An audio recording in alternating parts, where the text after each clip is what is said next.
안녕하세요. 남편과 화목한 결혼 생활을 이어가고 있는 30대 여성입니다. 그런 제가 여기에 찾아온 건 바로 제 미친 형님 이야기를 하고 싶어서예요. 물론 아주버님이 형님과 이혼 소송 중이니 형님이라 부를 날도 얼마 남지 않았지만요. 일단 어쩌다 저런 형님을 만나게 되었나 이야기를 하려면 제가 어쩌다 이 집안에 시집을 오게 되었는지도 말을 안 할 수는 없겠네요. 남편하고는 대학 CC였어요. 입학하자마자 서로 첫눈에 반했고 이후로 졸업할 때까지 동기들이 부러워할 만큼 예쁘게 연애했고요. 하지만 남편이랑 제가 서로 다른 나라로 유학을 가게 되면서 자연스레 멀어졌고 이후로는 친구들을 통해서 간간히 소식만 전해 듣게 되었죠. 그러다 동문회에서 우연히 재회하게 되었고 남편이 먼저 우리 그때 참 어렸다면서 연락을 해오기 시작했습니다. 그리고 저도 남편하고 워낙 좋은 기억이 많았어서 그런지 그런 연락이 싫지 않대요. 그래서 다시 연락을 주고받다가 연인 사이가 되었습니다. 그러다 결혼 이야기가 나온 건 저희가 연애한 지 2년째 돼가던 해였어요. 사실 양가에서는 이미 저희 둘이 연애한다는 걸 알고 계셨고 어쩌다 보니 왕래도 하고 있었거든요. 그러니까 어머님께서 먼저 뭐하러 시간을 끄냐며 서로 확신이 있으면 차라리 하루라도 빨리 식을 올리는 게 좋겠다고 하시더라고요. 사실 저는 친정어머니가 안 계세요. 제가 아주 어렸을 때 지병으로 돌아가셨고 이후로 아버지께서 혼자 저를 키우셨죠. 다만 아버지가 사업을 하시다 보니 저랑 많은 시간을 같이 보내주시지는 못하셨어요. 그래서 금전적으로 어려움은 없었지만 마음 한구석에 늘 외로움이랄까 그리움이랄까 그런 결핍이 있었네요. 그리고 이런 부분을 제 남편도 그렇고 시부모님께서도 알고 계셨거든요. 그래서 어머님이 저한테 마음을 많이 써주셨던 거고요. 그리고 이건 여담이지만 아버지의 사업체는 제가 물려받기로 되어 있습니다. 그래서 몇몇 친구들은 저희 어머님이 그런 것 때문에 잘해주시는 거 아니냐는 걱정도 해주더라고요. 하지만 결론부터 말하자면 저희 어머님은 결혼 전보다 결혼 후에 저에게 더 잘해주셨어요. 이제 진짜 당신 딸이나 다름이 없다 하시면서 말이죠. 그런데 이런 제 결혼 생활에 먹구름이 드리워진 건 어이없게도 아주버님이 결혼을 하면서였어요. 정말이지 어디서부터 어떻게 이야기를 해야 하나 싶은데 일단 저희 아주버님은 성격이 좋게 말하면 유하고 안 좋게 말하면 물러터졌거든요. 하지만 아주버님 성격이 그런 걸 제가 뭐라고 할 건 아니었으니까 그저 옆에서 지켜보고 들려오는 이야기 들으면서 혀를 차는 정도였죠. 아무튼 그런 아주버님께서 결혼하겠다며 여자를 집에 데리고 왔다대요. 문제는 그 결혼 상대가 아주버님보다 나이도 6살이나 많고 직업도 변변찮았다는 거지만요. 아무리 사랑하는데 국경이 없고 직업에 귀천이 없다지만 저희 시부모님의 반대는 거셌습니다. 그 여자랑 결혼할 거면 연 끊자는 얘기까지 나왔거든요. 그리고 저희 아주버님 성격은 그런 두 분에 맞설 만큼 강단 있는 사람이 아니었어요. 결국 시부모님의 반대를 이겨내지 못하고 그 여자한테 헤어지자고 했다더라고요. 하지만 두 사람이 헤어지고 그렇게 상황이 마무리되었다고 생각했을 무렵이었습니다. 그 여자가 저희 시댁에 직접 찾아왔네요. 보기에도 불러온 배를 감싸 안고 말이죠. 이 일로 정말 시댁은 쑥대밭이 되었습니다. 시부모님께서는 원래도 마음에 안 들었는데 임신까지 했다는 사실에 아연실색하셨고 아주버님은 그럼 어떡하냐 그래도 내 핏줄은 내가 책임져야 되지 않겠냐 불쌍한 여자다 그러고 있고 저희 남편이 자기 형이지만 정말 미친 것 같다며 아주 절레절레 난색을 표하더라니까요. 하지만 이때도 저는 당연히 아무런 말도 하지 않았습니다. 의견이 없어서가 아니라 말 그대로 제가 나설 자리가 아니었으니까요. 그리고 결국 역시나 자식 이기는 부모 없다고 시부모님은 두 사람의 결혼을 허락하셨습니다. 사실 더는 반대를 하실 수가 없는 상황이었죠. 다만 시부모님이 지들 멋대로 하는 결혼인 만큼 아무것도 못 해준다 하시더니 정말로 아무것도 안 해주시더라고요. 그리고 이 일로 아주버님하고 형님이 크게 다퉜다고 들었어요. 물론 저나 저희 남편이 나설 자리는 아니라서 그냥 어렵네 하고 말았지만요. 한편 아주버님이 결혼하고 얼마 지나지 않아 어머님의 생신이었습니다. 그래서 저는 평소와 같이 어머님이 좋아하시는 호텔 레스토랑에 예약을 하려던 참이었어요. 제가 시집 온 해에 어머님이 그러셨거든요. 집에서 말고 어디 분위기 좋은 데서 식사하고 싶으시다고요. 그리고 사실 어머님 성격이 집에 손님 오고 그러는 걸 안 좋아하세요. 그리고 그 손님에는 아들 며느리도 포함이었습니다. 저희가 오면 옷도 신경 써서 입고 계셔야 하고 생리현상도 조심해야 하고 그런 게 불편하다 하시며 그냥 분위기 좋은 데 가서 다 같이 깔끔하게 한 끼 먹고 헤어지는 게 좋다 하셨죠. 그래서 시부모님 생신이나 가족 행사가 있는 날이면 늘 호텔이나 유명한 식당으로 가거든요. 그래서 이 이야기를 형님한테도 했는데 형님이 고집을 부리대요. 어머님이 그렇게 말씀하셨어도 그건 경우가 아니라면서 그리고는 기어이 직접 한상을 차려드려야겠다는 거예요. 그래서 그러면 형님은 그렇게 해드리시라 했어요. 저는 어차피 호텔 식대를 제가 낼 거니까 원래대로 호텔에서 모시겠다고요. 그런데 말도 안 된답니다. 당신이 윗사람이고 차려드리기로 정했으니 저는 자기 의견을 따라야 한대요. 그러면서 그게 윗사람에 대한 제 바른 자세라는데 황당하더라고요. 그래서 제가 솔직히 말했어요. 저는 찌개나 밑반찬처럼 간단한 음식은 할 수 있어도 시부모님 모실 만한 요리 실력은 없다. 그러자 형님은 마치 건수라도 잡았다 싶었는지 그러면 더더욱 배울 생각을 해야지 내뺄 생각만 하느냐면서 자기가 저희 집에 와서 저를 가르쳐 줄 테니 배우라대요. 그래서 결국 울며 겨자 먹기로 그러기로 했죠. 그런데 이게 웬걸. 막상 저희 집에 와서는 형님이 이 집은 누가 해줬냐, 이 살림은 누가 해줬냐. 솔직히 지나치다 싶을 만큼 사적인 것들을 물어보는 거예요. 그리고 저는 딱히 숨길 일이라곤 생각을 못하고 사실 그대로 이야기를 했죠. 참고로 집은 양가에서 반반 부담해서 사주시기도 했고요. 그런데 반반이란 단어는 형님 귀에는 들리지가 않은 건지 해놓고 사는 게 이렇게 다를 수가 있냐며 불편한 티를 내대요. 괜한 소리를 했나 싶은 게 얼마나 찜찜했는지 몰라요. 그뿐만이 아니었습니다. 굳이 음식을 가르쳐주겠다고 없는 시간까지 비워놓게 만들더니 정작 가르쳐주고 간 건 하나도 없었어요. 그래놓고는 인터넷에 보면 다 잘 나와 있으니까 어머님 생신 당일날 저더러 갈비찜에 잡채에 이것저것 해오라나요? 그런데 거기서 끝이 아니라 시댁으로 바로 가면 안 되고 자기가 먼저 한번 확인을 해봐야 한답니다. 어머님 상에 올릴 만한 건지 아닌지 검사를 해야겠다나요? 그래서 결국 제가 고민 끝에 어머님께 전화를 드렸어요. 그리고는 형님이 어머님 댁에서 생신을 축하드리자고 하는데 어머님은 알고 계신지 물었죠. 그리고는 제가 너무 요리도 못하고 하는데 형님이 이것저것 해오라고 하셔서 걱정이란 얘기도 했어요.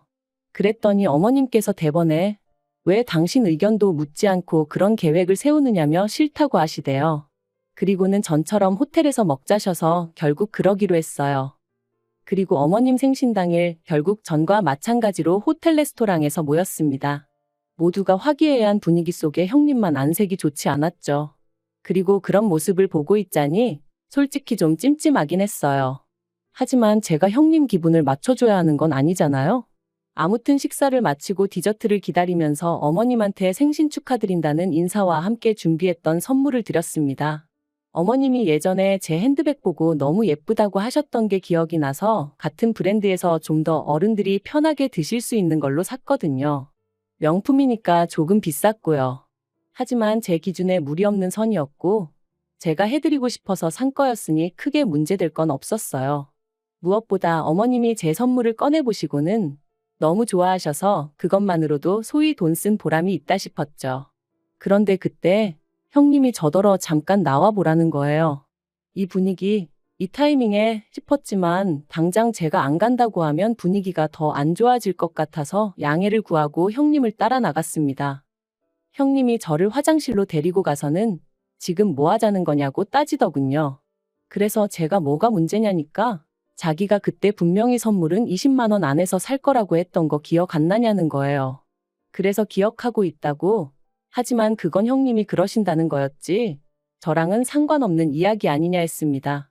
그랬더니 형님이 지금 자기 엿먹이는 거냐면서 자기가 20만 원짜리를 한다고 했으면 저도 그 정도 선으로 맞추는 게 기본 상식 아니냐고. 그런데 보란듯이 비싼 핸드백을 사서 내놓는 거 그거 지금 자기 가지고 노는 거 아니냐대요.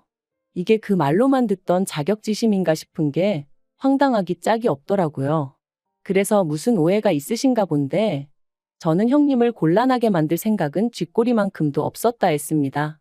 하지만 형님은 계속해서 저더러 그 핸드백을 사온 저희가 뭐냐 따지더니 급기야는 동서 혼자 어머님한테 예쁨 받으면 좋냐고 시비를 거는 거예요. 정말이지 말이 통하지 않는다는 게 이런 거구나 싶었죠. 그래서 제가 형님은 형님이 하고 싶은 만큼 하면 되는 거고 나는 내가 하고 싶은 만큼 하는 거라고 그뿐이다 했습니다. 한편 자리로 돌아와 마저 디저트 먹고 그렇게 어머님 생신 축하 자리는 좋게 마무리가 되었어요. 그리고 집으로 돌아오는 길에 남편이 아까 형수랑 무슨 이야기를 그렇게 했냐고 묻더라고요. 그래서 어머님 생신 선물 좋은 거 해드렸다고 욕만 잔뜩 먹었다니까 남편이 어이없단 표정으로 저를 쳐다보더니 너무 신경 쓰지 말라대요. 그래서 신경 안 쓸 거야 했습니다. 솔직히 제가 자기한테 돈을 빌려서 산 것도 아니고 제 돈 주고 제가 좋아서 해드린 건데 왜 욕을 먹었나 싶은 게 생각할수록 열받고 짜증났었거든요. 그런데 그날 저녁 다시 형님한테 전화가 걸려왔습니다. 그리고는 한다는 소리가 앞으로는 뭘 하던지 간에 자기하고 상의하고 허락을 구하라는 거예요. 그래서 제가 왜 그래야 하냐고 했습니다. 그랬더니 자기가 윗사람이니까 당연히 그렇게 해야 한다나요? 그래서 윗사람을 따질 거면 어머님이 제일 어른이시니 앞으로는 상의를 해도 어머님하고 하고 허락을 구해도 어머님한테 구하겠다 했어요. 그랬더니 저더러 어머님이 좀 이뻐라 한다고 눈에 뵈는 게 없냐는데 이건 무슨 동네 양아치도 아니고 말본새하고는 정말 수준이 하더라고요. 그래서 말 좀 가려서 하시라고 아무리 형님이라고 해도 지켜야 할 선이 있는 거라고 했죠. 그리고는 저도 분이 안 풀려서 하고 싶은 말이 있으면 생각 좀 정리해서 다음에 만났을 때 대놓고 하라고 그러고는 전화 끊어버렸네요. 그런데 그 일이 있고 정확히 3일 뒤였어요. 남편이 어쩐 일로 술에 잔뜩 취해서는 집에 들어온 거예요. 그래서 제가 무슨 일이라도 있었냐니까 너무 속이 상하고 괴로워서 그런다더니 자기가 어머님한테 들은 말이 있는데 물어도 되겠냐대요? 그래서 뭔데 그러냐고 말해보라니까 형님이 어머님을 찾아가 제가 어머님 때문에 돈 나가는 게 한두 푼이 아니라 너무 힘들고 부담스럽다고 맏며느리도 아닌데 이렇게까지 해드려야 되는 건지 모르겠다 뭐 그렇게 하소연을 했다더랍니다. 그리고 형님이 어머님더러 동서가 좀 힘들어하는 것 같다며 한마디로 저 생각해주는 척 생쇼를 하면서 어머님과 제 사이를 이간질을 한 거죠. 그리고 어머님은 어머님대로 서운하고 속상하신 마음에 그걸 저희 남편한테 말씀하셨던 거고요. 진짜 이 일은 지금 생각해도 어이가 없고 분통이 터집니다. 그래서 제가 남편더러 날이 밝는 대로 어머님한테 가자 했어요. 그리고는 아주버님에게도 전화드려 형님하고 같이 시댁으로 오라고 했네요. 그렇게 이튿날 아침 10시부터 시댁에 온 식구가 모여 앉았는데 형님은 전에 없이 의기양양한 표정이었어요. 특히나 어머님이 저에게 전에 없이 냉랭하게 행동하시니 기분이 아주 좋아 보이더군요. 그래서 다들 보는 앞에서 제가 어머님한테 대놓고 물었습니다. 형님이 제가 어머님 때문에 힘들다 그런 소리를 했냐고요. 그랬더니 형님 표정이 순식간에 달라졌어요. 설마 제가 대놓고 어머님한테 그렇게 물을 줄은 몰랐던 모양이대요. 그리고 어머님도 저를 놀란 얼굴로 보시더니 이내 그렇답니다. 그리고 그 소리를 듣고 당신이 얼마나 마음이 아팠는지 모른다고 그간 부담스럽게 하려던 건 아닌데 제가 그렇게 느꼈다니 미안하시다는 거예요. 그래서 제가 엉엉 울어버렸어요. 그리고는 어머님 왜 제 마음을 그렇게 몰라주시냐고 어떻게 저랑 알고 지내신 세월이 있는데 형님 말 몇 마디만 듣고 제 마음을 그렇게 오해하실 수가 있냐고 물었죠. 그랬더니 저희 형님이 저더러 어이없다며 어머님 앞에서 생쇼하지 말랍니다. 그래서 제가 왜 생쇼를 하겠냐고 되물었어요. 그리고는 형님이야말로 어머님하고 가깝게 지내고 싶으면 노력을 하던지 인품을 갖추던지 하지 왜 없는 말을 지어내서 사람 사이를 이간질을 하냐 따졌네요. 막말로 제가 설령 그런 생각을 했다 쳐도 다른 사람도 아니고 형님한테 털어놓을 이유가 있겠냐면서요. 그랬더니 저희 남편도 하긴 그렇다면서 제가 친구가 없는 것도 아닌데 굳이 친하지도 않은 형수한테 왜 하소연을 하겠냐고. 그러자 아주버님도 이번만큼은 점점 상황 파악이 되었는지 형님더러 이게 무슨 소리냐며 따지고 들었습니다. 그러자 그제서야 형님이 왜 다들 자기한테만 뭐라고 하냐 하더니 급기야는 자기가 봐도 안 되겠다 싶었는지 대뜸 어머님이 제일 나쁘다는 거예요. 장남차남이 엄연히 다른데 매번 동서만 예뻐하시지 않으셨냐 그러시는 거 아니라면서 말이죠. 어머님도 어머님대로 황당한 얼굴이셨지만 저도 정말 어이가 없었어요. 솔직히 자기가 이 집에 시집와서 한 게 뭐가 있다고 어머님이 자기랑 나를 똑같이 대해주셔야 된다고 믿고 있는 건지 기도 안 차더라니까요. 그리고 그때 아주버님이 형님 뺨을 때렸습니다. 왜 화목한 집안 분위기를 흐트려 놓느냐면서 말이죠. 그리고 졸지의 분위기는 아주버님과 형님의 부부싸움으로 이어졌어요. 형님은 네가 뭔데 나를 때리냐면서 신고를 한 해 만에 난리가 났고, 조금도 미안해하는 기색 없는 형님한테 아주버님은 네가 그렇게 떳떳하냐 하더니 급기야는 이혼 이야기를 꺼냈습니다. 동시에 내가 지훈이 내 새끼 아닌 거 정말 모를 줄 알았냐면서 말이죠. 이때는 저도 저지만 시부모님 두 분 다 기함을 하셨어요. 그리고는 어쩐지 닮은 구석이 하나도 없더라는 저희 남편 말과 함께 그때부터 정말 쑥대밭이 되어버렸네요. 알고 보니 아주버님은 자기 애가 아닌 줄 알면서도 자기가 책임지기로 마음먹은 이상 어떻게든 가슴속에 품고 살려고 했었답니다. 그런데 형님이 잘 지내는 다른 식구들한테 해코지를 하는 걸 보니 이대로는 안 되겠다 싶으셨다네요. 저도 정말 이런 일을 제가 바로 곁에서 보게 될 줄은 몰랐는데 저희 아주버님만 불쌍하게 된 거죠 뭐. 아무튼 그래서 지금 아주버님네는 이혼 소송 중이고 뭐 그렇습니다. 어떻게 마무리를 해야 할지 모르겠는데 살다 보니 정말 별일이 다 있네요. 참, 그리고 어머님은 저에게 몇 번이나 사과를 하셨어요. 최소한 저한테 사실 확인이라도 먼저 하셨어야 하는데 그때는 왠지 괘씸하기도 하고 민망하기도 하고 그래서 소가리만 하셨다면서. 그리고 어쨌든 사람 관계라는 게 이럴 수도 저럴 수도 있다 생각하고 저도 더는 어머님 원망은 하지 않기로 했어요. 진짜 모녀들도 싸우고 화해하고 그러잖아요. 저도 어머님하고 좀 더 가까워지기 위한 과정이었다고 생각하려고요.